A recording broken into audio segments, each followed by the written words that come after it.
So remember in chapter 2, we looked at limits. In chapter 3, we learned how to differentiate all sorts. And now in chapter 4, we are looking at applications of differentiation.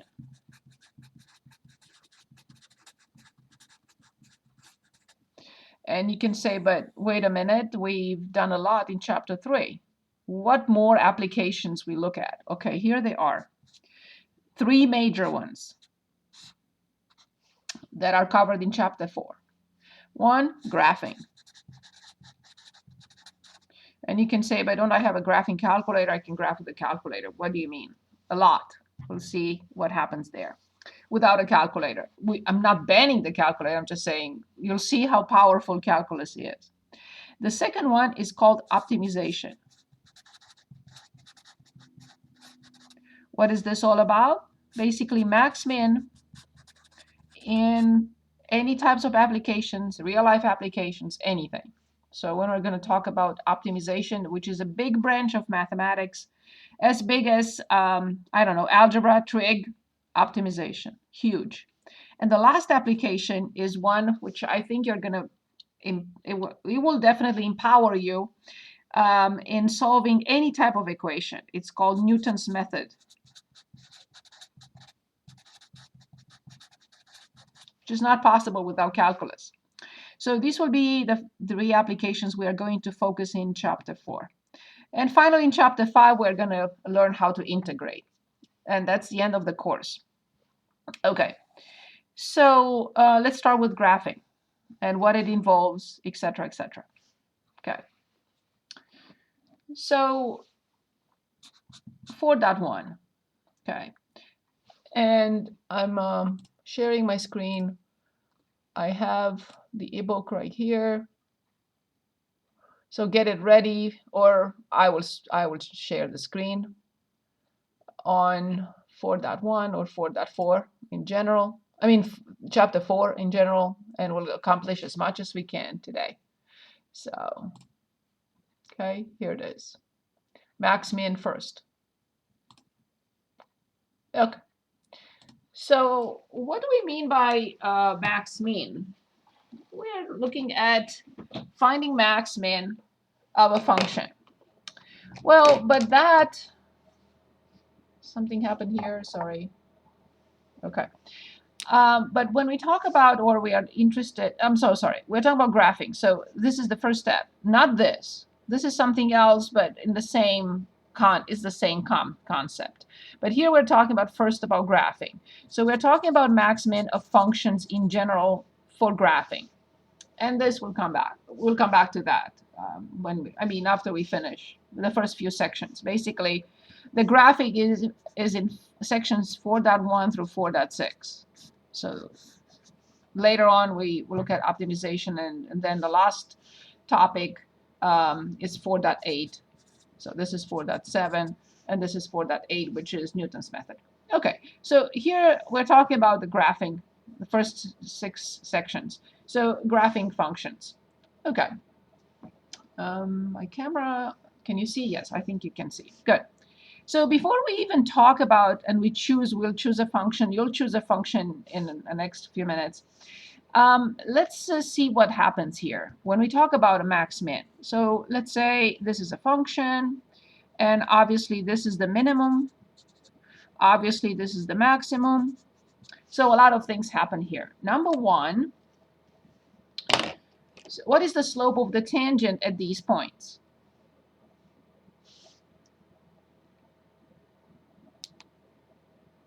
Yes, indeed. I see it. Thank you, Christine. Indeed, the slope is 0. The slope is 0. And notice now what happens left and right of that max in this case. Okay. If this is a point and I'm interested in the rate of change, the instantaneous rate of change here, this is how the tangent looks like, because the slope is the rate of change at this point. The slope of this tangent is the rate of change at that point. The slope of this tangent is the rate of change at this point. But can you please tell me what is the sign of these slopes? Positive. So this is indeed positive. What about here?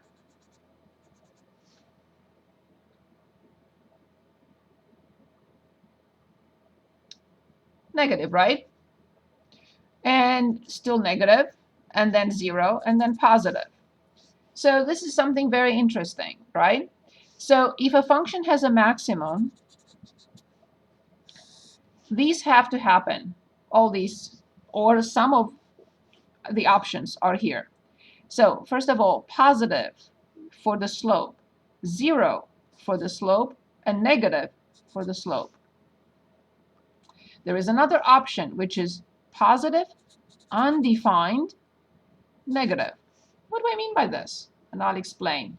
Or we can explain right now. So we already know that a function that is continuous and has a vertical tangent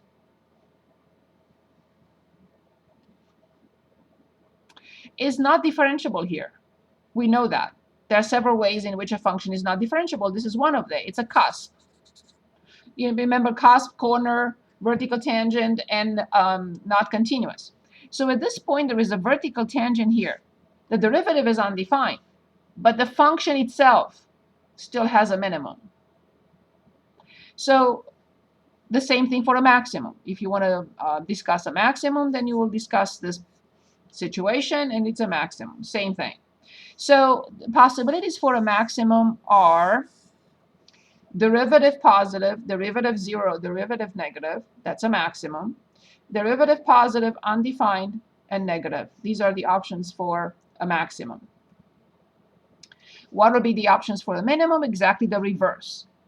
Negative, 0, positive. So for minimum would be negative, 0, positive, or negative, undefined, positive. What happens in a situation in which the derivative is positive all the way? Well, I know what this means. The function is always increasing. So here's an example. See, the derivative or the slope of the tangent is always positive. It could be 0, but the derivative doesn't change sign, right? So even if here the slope is 0, it doesn't matter. So the positive 0 and positive, or positive undefined positive, this is not even possible. There is no point of extrema, no max min. So if the derivative is always positive, so this is the derivative, the function is always increasing, so there is no max min. Same thing if the derivative is always negative, then the function is always decreasing, and if it doesn't change sign, it cannot have a max min. Now, how do I determine these points of max min? And first of all, let's analyze one more graph before we go into choosing examples. Okay, so here is another graph. That's my page 2. Here's another graph. And let's say this time it's on a closed interval. Here, the function can go on forever, anywhere you want. But in this situation, I just want to analyze what is going on. Now, I'm going to continue. I want to continue the graph. So let's say it also does this. Instead of graphing another function, I'm just changing my initial graph. So this is a continuous smooth function, no cusps, corners, etc. Okay. Obviously, this point up here, somewhere for some x, this is two different things. As we notice, this is the absolute maximum of the function. The function starts here, ends here, no extensions. So this is, first of all, the absolute max, also called global. We use these two words interchangeably. They both mean the same thing. But this is also what we call a relative maximum. also called local. So local and relative are used interchangeably, and absolute and global are used interchangeably. So it's the absolute because there is no other. It's relative because I can show the open interval on both sides. Both sides. I can show the open interval where the function values are smaller than this one. If I cannot show the open interval, then it cannot be a local or relative. If it is the absolute, it can be absolute max or min. So this is the case here. This is indeed the absolute minimum value of this function. How come it's not a relative? It's not, because the function does not exist on this side. I cannot show you the open interval where all function values are higher than this one. So this is only absolute. This is only local or relative, min. This is only local or relative, max, because I can show the open interval on both sides. I can show the open interval on both sides. And this point is nothing. It's not a local because I cannot show the open interval on one side. It's not global min because this is the global min. Yes, we can have two values that are the same, but not, they have to be the same to be two points with the absolute min. And it's not a max, it's not a min, it's not local, and it's definitely not absolute. Okay, the next very important item is something called critical number.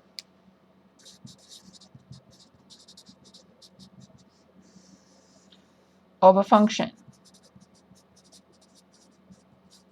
Please stop me anytime if you have questions, please. Okay, a critical number of a function comes from two possible sources. Yes, a function can have a critical number coming from one source, or the other, or both, or none of the above. A function does not have to have critical numbers. Okay? But if it does, I have to check both possible sources. One source is when the derivative is 0. So for example, I find the derivative, I set equal to 0, and I get that x equals 3. When I solve this equation, this is a critical number of the function, as an example. The second source, and again we have to check both, is when f prime of x is undefined, but at this point, let's say x equals 3, function is defined. So I'm sure you guessed already the conditions. Here they are. When the derivative is 0, or when the derivative is undefined. So these are the conditions. Or the possible sources. When the derivative is 0, or when the derivative is undefined. Okay, and yet again, we have to check both. Now, why is this so important? Here's why. Only critical numbers may, and I'm stressing on may, become,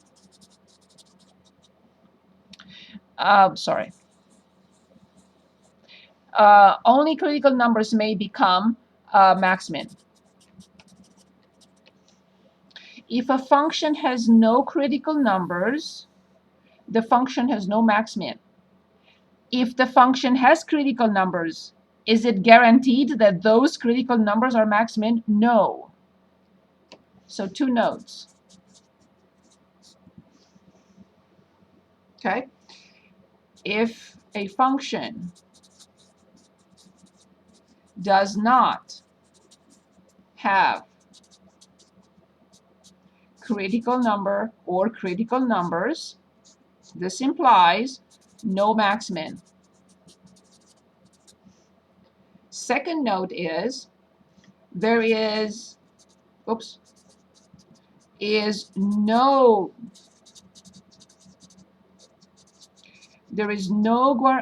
guarantee. There is no guarantee that a critical number or critical numbers, if you want, R max min, or is slash R max min. How come? The max min comes only when the derivative is 0 or undefined, and it changes sign. If it is 0 or undefined, but it doesn't change sign, even if there is a critical number there, the function does not have a max min. So if a function does not have critical numbers, there is guarantee no max min. If it has critical numbers, that's not a guarantee that they are max min though. But it's clearly certain that if it does not have critical numbers, there is no way for a max min to exist. Okay, now we're ready to choose. I think I have some chats. This should stay in place. I'm not sure what's happening. My two cameras are not lined up today. Okay, see. Negative, yes, my audio, yes, got it. So let me, good. So first let's look at a graph. Let's choose a graph and identify max, min, local min, absolute max, absolute min. I don't know. Let's look at this one. It's up to you. I let you choose. If you have no preferences, I will choose.